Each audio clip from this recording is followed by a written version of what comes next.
So here we go, start of the new month, November. I'm gonna shake some things up this month. We're gonna change some pairings of some movements and some workouts.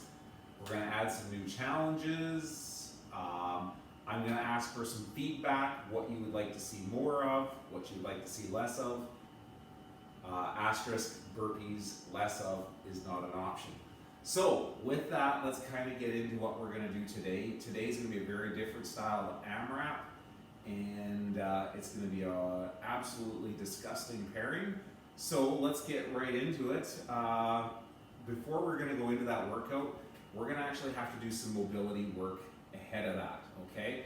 So what we want to do is, because we're going to be doing some overhead squats, we're going to need to do some ankle and some shoulder mobility first, so that way we can make those overhead squats easier.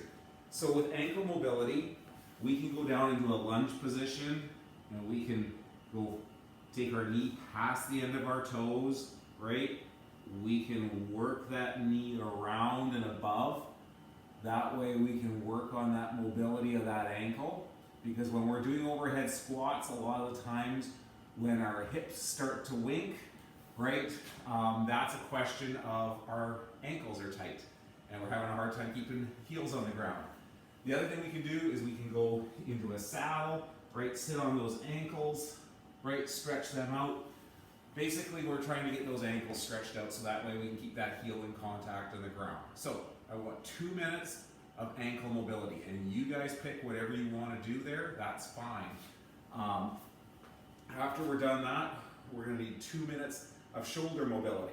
So some great shoulder mobility. We can do thread the needle, right? We can do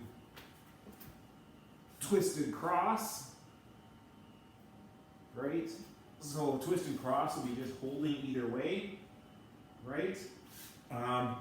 If we want to, the other option you could be is you could do some big arm circles, right? And just try to get those shoulders loosened up and warmed up.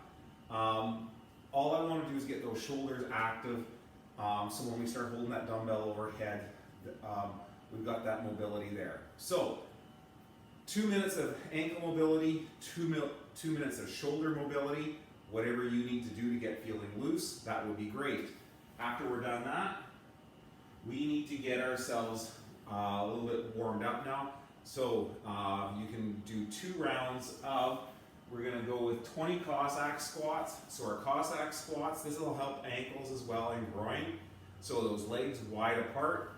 We're sending those hips back, right?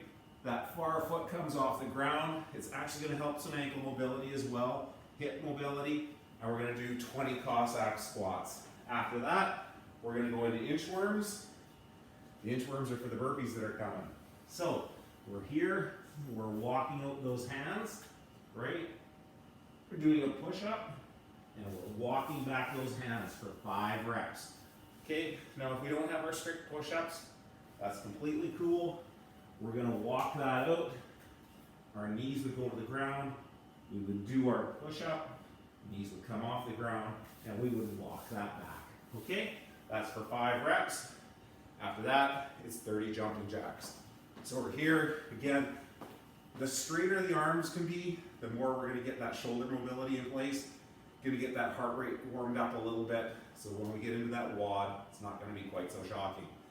That's our warm up. So 2 minutes of ankle mobility, 2 minutes of shoulder mobility, 2 rounds of that work, and then we'll get into our WOD.